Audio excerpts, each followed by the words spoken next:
Subscribe. यहाँ तक कि उसका पति राजा क्षयर्ष उसके रहस्य को नहीं जानता था। एस्तेर यहूदी थी।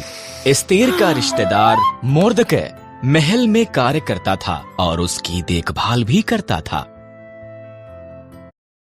सलाहकार हामान ने एक बड़े इनाम को प्राप्त किया। वो बहुत घमंडी था।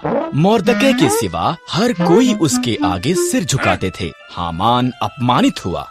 उसने मोर्दकै और सभी यहूदियों को मारने की प्रतिज्ञा की।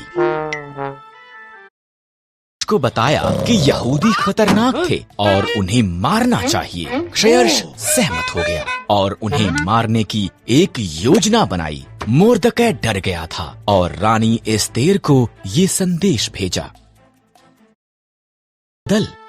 मोर्दकै ने कहा, अगर मैं उसके निमंत्रण के बिना जाऊं तो वो मुझे भी मार देगा। एस्तेर ने जवाब दिया, शायद तो इसी पल के लिए रानी बनाई गई थी। मोर्दकै ने कहा,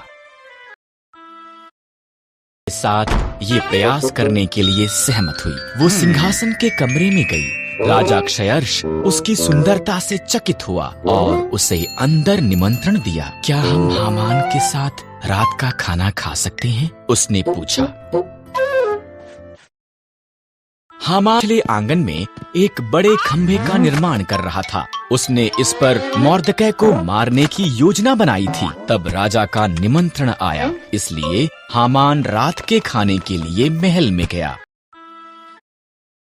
और मेरे लोगों यहूदियों को मारना चाहता है, एस्तेर ने राजा क्षयर्ष को बताया। कौन ऐसी बात करेगा? उसने पूछा। दुष्ट हामान। एस्तेर रोई। हामान, सिपाहियों, उसे मार दो।